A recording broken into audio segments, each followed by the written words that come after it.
So, What did you think of the ELO concert? It was great. good music, man. They're still doing Yeah, it. I still wear my ELO t-shirt, whenever I get a chance. So I wore mine for until it wore out. I need to okay. get one. I have a shirt. I bought a shirt there with Jeff Lynne's picture, and it just says genius. But some people think I was stopped because some people thought I was wearing a Charles Manson shirt. Oh, gee. And a couple of times, what are you wearing? I go, no. But a couple of Uber fans, knew it was Jeff Lynne. And they go, I totally agree. He's a genius. It's really great. Over the last 10 years, I've applied to the space program 12 times, and I've been on the verge of giving up after each and every rejection. But you know what, sir? Here I am. So you could turn me down again, but rest assured, I'll be standing here again in a year. Hey there. Welcome back. We're here at Pod and Deliver, and we have a special guest, Julio Cesar Wilson. Caesar, well, I guess we call you Caesar, right? It's funny. I just thought about it. Caesar, my brother's middle name is Caesar. Ruben, right, Ruben? Yes, it is. Right, okay. So I'm double check. There you go. Yes. And Caesar, this is a special episode because we are going to go ahead and review the movie Million Miles Away, directed by Alejandra Marquez Abela. A 2023 film just came out. But before we do talk about that, there is a character. I mean, the main person is Jose Hernandez, who is an astronaut, and he worked for NASA for many years. I thought about you because you work for. Well, actually, tell us about what you did, and I know you just recently retired. What did you do for the government? Well, I worked for ICE, Immigration Customs Enforcement, for 31 years. Now, mind you, back then it was INS, Immigration Naturalization Service, and I retired as an assistant field office director, which means it's pretty much a second line supervisor. I was in charge of the Santa Ana sub office. I supervised 7 supervisors. They of course supervised employees, officers, and clerical staff. So we were a total staff around 60 plus people in the Santa Ana office. We pretty much handled everything from immigration related issues, from people walking in, going to their proceedings, to where we would make arrests, and I had field teams that would go out and do field arrests. Now, mind you, these were people who had already final immigration orders.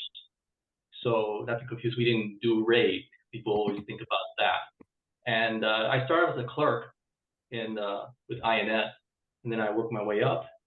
And I retired this last year. Yeah, it's going to be a year because it's December of last year is when I retired. Oh, wow. That's great.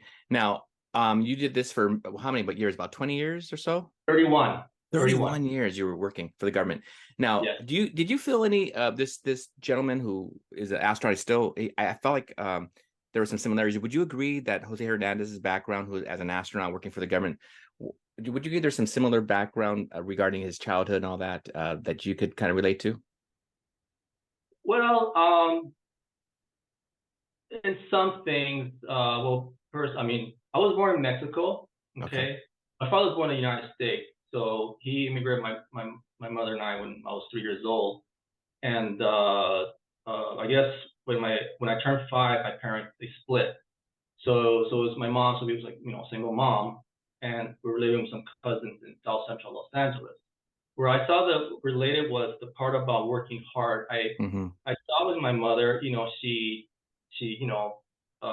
worked at a sweatshop, and she worked her way up. She decided, that wasn't her thing. She wanted something better, especially, for her son and herself. So she started working in RVs, where they would assemble RVs. And then from there, she went to school to be a dental assistant. During this time, she sent me to Mexico to live with my godparents, Mazatlan, Sinaloa. That's where I was born, for about a year until she was well situated. And then, she went back and, got me back to live in the United States. And what I learned from her is basically to work hard, to, don't just settle with what the first job you have, or, to she really encouraged me, about my dreams, of my goals. So that's where I see the similarity, especially, as we see in the movie that Jose's dad, his 5 ingredients of life or something. I guess we'll go through that when we discuss the movie.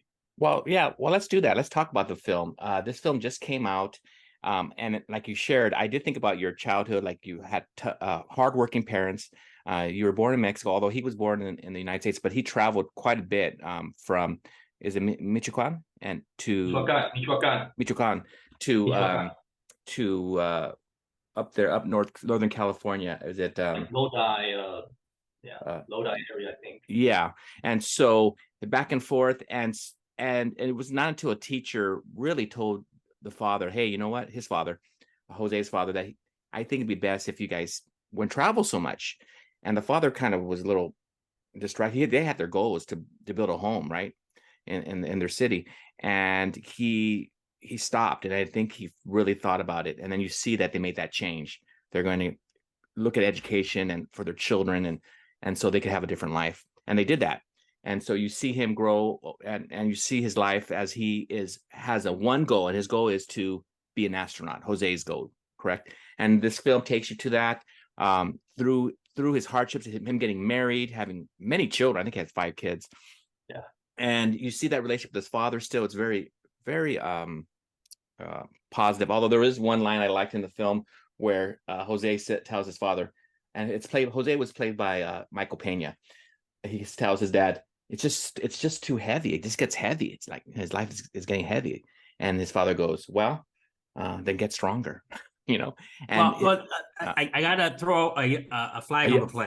Tell me. If you don't mind. He didn't say it's heavy because his life was tough.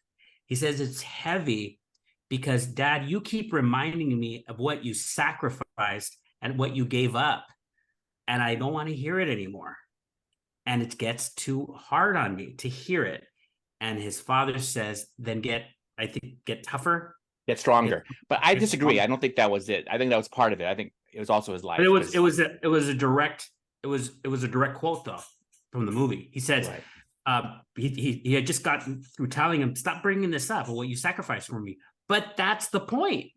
Is that toughness was not present in him. And this is going to be related to what I want to say later about the film, but I just thought I would bring that up because I think it's very critical to his overall success of anyway. Yeah, I think it was. I mean, that background, his father's, just his relationship with him to encourage him to press on. They had, their hands were worn out because of working on the fields, picking fruit and vegetables, right? And so he knew the sacrifice. The father knew the sacrifice they made, and so did the son, like you shared, Ruben. And so, well, the film goes on, and I think this film deals with having a goal and never giving up on that goal, right? Being focused, and even bringing your wife along with that. And even sometimes there's issues with being married and having a goal where it's going to affect your spouse and your children. And so the beautiful thing, and we know that he becomes an astronaut, is that he fulfills those goals and that goal of being one. And so I really love this film. Cesar, tell the audience how you felt about it, and what was maybe one of the positive or negative things that you saw in the film. Actually, I was very surprised. I was very open. I thought, okay, just your typical rags to riches type of movie. Mm-hmm. But actually, I really enjoyed the movie. I was very surprised. Especially what I really grabbed onto was what his dad told him about the 5 life ingredients from, 5 life ingredients. If you don't mind, I can, please. Okay. Like 1, find your goal. 2, know how far you are. 3, draw a roadmap. 4, if you don't know how, learn. And 5, when you think you've made it, you probably have to work harder. Uh-huh. And so that really talked to me, because it reminded me of, through my career, how, actually when his wife asked him how many times, when he was trying to go for the NASA program, astronaut program, and, they would reject them. And it took 12 tries. And I'll never forget what the wife told him, well, what is it that they have, the ones that do get for the program, what do they have that you don't have? And right there, it reminded me of like my last position, you know, as an assistant field office director.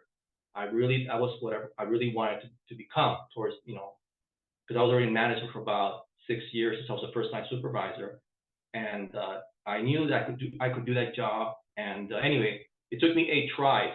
It took me 8 tries to finally get the position. And so, and what she said was true.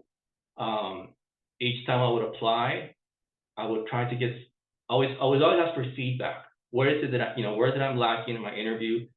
And they would tell me, you know what, you need to go supervise other units. The hard ones, the ones that nobody wants to go to. Okay, and then that's going to help you.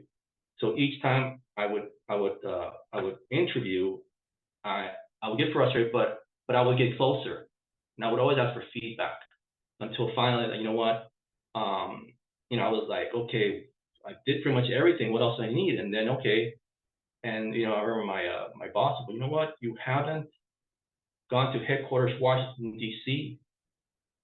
Okay, well, send me. So I went, and it gave me a broader perspective of because I was there for basically learning, helping with policies, immigration policies and whatnot, and also the other thing that another boss told me was make it hard for them not to pick you. In other words, check all the boxes, have a good attitude, be outstanding in your work and your work ethic, with your people. And then, when you bring your interview, you check all the boxes and you grade very strong, then they have no choice but to pick you because you are the strongest candidate. Can I ask you something? Because the film shares that, him being Latino, Mexican American, and he felt like a lot of the astronauts that were picked were Anglo, although he didn't say, oh, woe is me. He said, okay, I have other things. I have other skills and sets and so forth. Did you feel the same way? Like, hey, being Latino has no real bearing on my being picked? Or was that maybe a possibility that it was a little bit more difficult, like he probably felt? No, it wasn't, because a lot of minorities have worked for immigration. Mm. All my bosses have been minorities. They're all Hispanic. Because the thing is with me, obviously one of the languages they want you to speak, because obviously predominantly our clientele, so to speak, speaks Spanish. So therefore, a lot of Hispanic people join the service. I don't think people know that. I don't think a lot of people know that ICE is mostly Latino. At the border, a lot of them are from the border. They're all Latinos, they're all, Tex-Mex or whatever, they're what we call border brothers, they're all from there. If you ever go to, if you ever go to Tijuana and come back, you're going to see the majority are all Hispanic. Wow. And of course you have other minorities, Asians and whatnot. But no, I didn't feel that me being Latino was deterring me from that. It was, it was competitive. But I just, had to be the best, and I tried. Right. So. Yeah, I want to underscore, though, that in the movie, he did try to fall back on that a little bit. So let me just, and you mentioned this, Cesar, is that his wife sat him down and said, what do they have that you don't? His first response, I believe his first or second response was, oh, they're Caucasian, these astronauts. So he's trying to get into NASA. He's trying to become an astronaut. It's his dream since he was a child. And she's the one that shook him out of that, because that was his default position. And he realized he was lacking in things. And I agree with you, those cards in the film, find your goal, the 5 ingredients for success. If you don't know how, learn, which was what he had to do.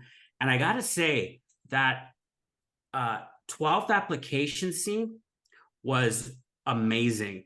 It is perhaps the best scene in the film, at least for me, because he worked so hard, and you saw every year he's seeing this application getting turned down. And then he finally walks his 12th application in, and he learned Russian. And that, maybe I'm giving too much away, but it is a fantastic scene.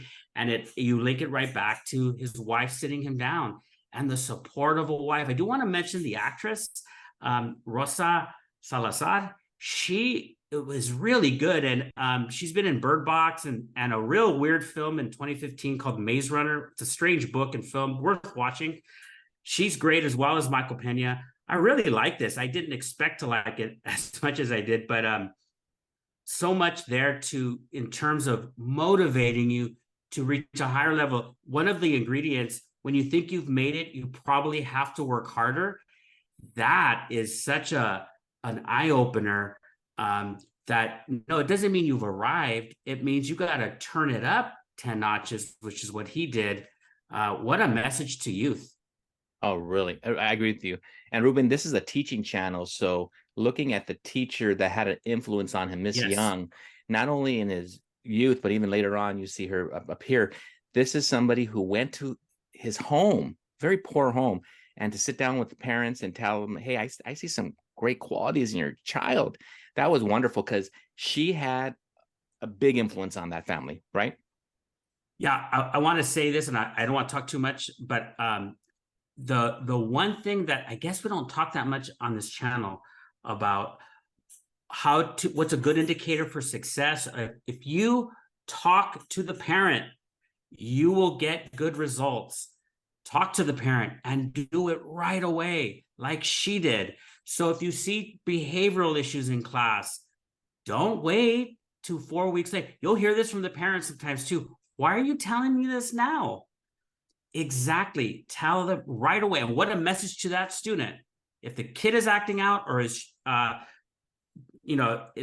performing low academically, letting the parent know right away. And here's one that I learned not years later. Don't just contact the parent when it's negative. Let the parent know when their child is doing well. An email or a call letting a parent know that it's life-giving words to a parent when they hear that, or they've made an improvement. So yes, very much so. I agree with that. Well, as we're closing up here with this review, it sounds like all three of us liked it. Cesar, is there anything else you would like to share regarding the film? I know that the one actor who played the father, I want to get his name right. Let's see here, Julio Cesar Wilson, right? He's the actor played Salvador Hernandez. He's been in films like I saw him in Narcos, right? He's just a really great actor. So there's some really good performances, but I thought his was one of the better ones. Cesar, anything else you want to share before we close it up? Well, again, I was very surprised I would like this movie. I was, at first I was like, oh, this the stereotype, the Latino, that they're discriminating, and which I personally don't subscribe to that. Mm-hmm. I think it's sometimes you got to work as a person, but anyway, but I did a fact check, and it is true. He was confused with a janitor. Is that right? Yeah, so I did a fact check. That was true. We have a mutual. Yeah, we have a mutual friend who works for JPL. He's Latino, right? Frank, he's been on the show, and he sometimes will joke like, "Oh, well, I'm like the somebody who cleans up the computers." But yeah, obviously he's not. He's a bright, right? Is he an engineer too? I think I'm trying to remember his title, but yeah, I mean, these are just gifted people like yourself and Ruben. But yeah, I thought that was not real, but that is real. That he was a janitor. Okay, that's funny. No, because it was very well made. It was very well acted, and but no, I mean, the important thing is it's just a drive, of doing better. It doesn't matter where you come from, I guess, I mean, I think we are very blessed to live in here in the United States, I mean, and that's the reason why people still come. I mean, obviously, people still want to come to the country, whether legally or illegally, in my job, I mean, I had a job to do, and believe it or not, I met a lot of good people, in my job we will focus more on criminal aliens than the ones that are no criminals. But the important thing was that despite all that stuff, making the arrest, I always emphasize myself and also with my employees, treat them with respect, okay? It's our job, but treat them with respect, and it goes a long way. I mean, I've had people where literally going to put them on the bus and they'll shake my hand, saying, thank you, for treating me well. So thank you. Well, you know what? Well, good luck. That's great. And, better luck next time. Right. Well, to end here today, I just love the message like you're sharing, Cesar, that just don't give up on your dreams and have them. I mean, I know there are times where he kind of like was uncomfortable sharing his dreams of being an astronaut, and that man worked his tail off, and you just felt like I was very proud of being Latino. I look at my son, I go, this is great. This is a great film to show to our young people, because the stars are, you can go to the stars. So, well, thank you for joining us again on Pod and Deliver. We will see you again. Have a good one. Bye-bye.